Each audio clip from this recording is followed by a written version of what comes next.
Welcome to Storytime with Gilly. I hope this video blesses you.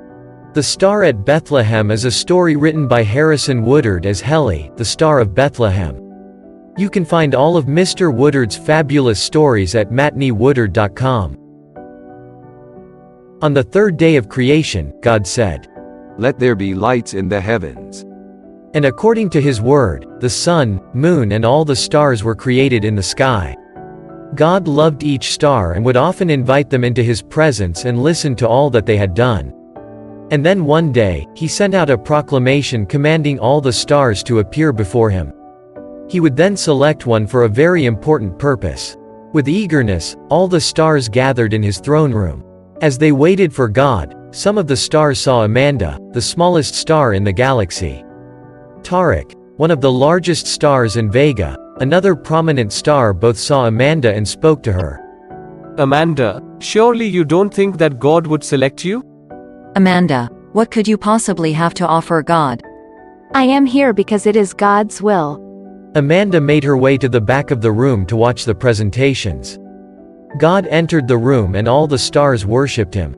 And God spoke, "I am sending my son into the world. I will select one star to announce his arrival. The greatest among you will proclaim his birth to the world." There was plenty of excitement in the throne room as each imagined what it would be like to have this great honor. They each came forward and presented their qualifications to God. Taurus was first. I give light and heat to 15 planets and 27 moons. I am one of the largest stars in the galaxy. I would be very proud to announce your son's birth. Very impressive indeed. Polaris was next. Humans know me as the North Star. I have guided many sailors to their destination and have been a constant beacon of light for all travelers. Who would be better to mark the birth of your son? Well done. Sirius was next. I am one of the brightest stars. My light is seen all over this great galaxy. I can think of nothing more wonderful than to share my light with the earth. Good job. From the greatest to the brightest, all the stars presented themselves to God. They all told him all the wonderful things that they had accomplished. Is there anyone else? Just me, Lord. Amanda humbly approached the throne and bowed. No planets or moons revolve around me, and I guide no sailors home. My much larger and brighter brothers hide my light. But I joyfully do your will, to the best of my ability. I am what you say I am. I will be what you say I will be. Amanda bowed and returned to her spot at the back of the room. There was a great silence in the throne room as everyone considered Amanda's words. After a long pause, Astra, one of the wisest of the stars, came forward. Lord, I am not worthy of such a great honor. Please select another. With that, Astra bowed and left the throne room.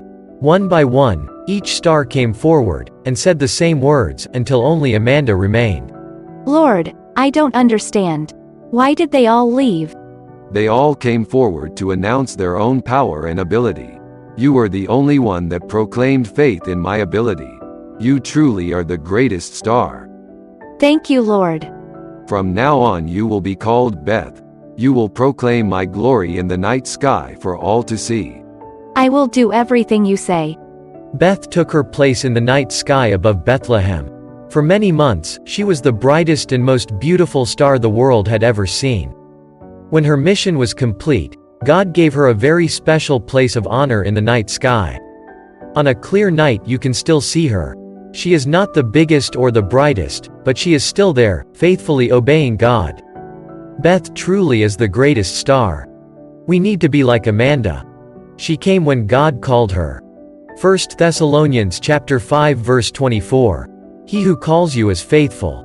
She did not overestimate herself. Romans chapter 12 verse 3. For I say, through the grace given to me, to everyone who is among you, not to think of himself more highly than he ought to think, but to think soberly, as God has dealt to each one a measure of faith. She considered others better than herself, and she put service ahead of self-interest. Philippians chapter 2 verse 3. Let nothing be done through selfish ambition or conceit, but in lowliness of mind let each esteem others better than himself. She thought like a servant. 1 Corinthians chapter 10 verse 24. Let no one seek his own, but each one the other's well-being. In the end, God honored Amanda and even gave her a new name. Honor is something given to you, not something you take for yourself. James chapter 4 verse 10. Humble yourselves before the Lord, and he will lift you up. I pray you were blessed by this story.